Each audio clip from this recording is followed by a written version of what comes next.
কানা মাই ফিল জান্নাহ। মান সাফাহা আলেমান, যে ব্যক্তি আলেমের সঙ্গে মুসাফা করবে সেজন্য দয়ার নবীর সঙ্গে মুসাফা করলো। আর যে ব্যক্তি এইভাবে মুসাফা করবে কানা মাই ফিল জান্নাহ, সে দয়ার নবী বলতেছেন সে আমার সঙ্গে জান্নাতে যাবে। এজন্য মুসাফা করতে হবে আলেমের সঙ্গে। মান সাফাহা আলেমান ফাকাদ সাফাহানি ওয়া মান সাফাহানি কানা মাই ফিল জান্নাহ। আমি আর একবার দেখাচ্ছি। প্রথম সালাম দিতে হবে, আসসালামু আলাইকুম রহমতুল্লাহ। ওয়ালাইকুম আসসালাম। এই মুসাফা, এই মুসাফা এইভাবে করতে হবে। এরপরে কোলাকুলি যদি পারেন তাও করা যায়।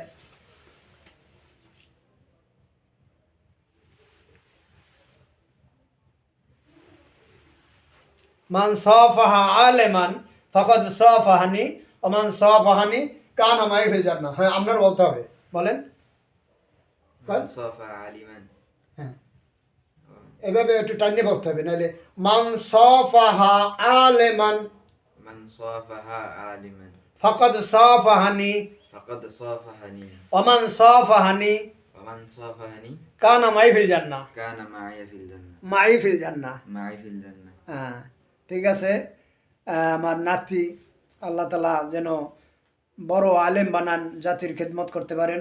আমি আমার এই নাতির জন্য দোয়া করব, তিনি যেন ওই হজরত কাসেম নানতুবি রহমতুল্লাহ আলাইয়ের মতো বড় আলেম বানান। কাসেম নানতুবির চেনেন? তিনি হলেন দেওবন্দ মাদ্রাসার প্রতিষ্ঠাতা কাসেম নানতুবি।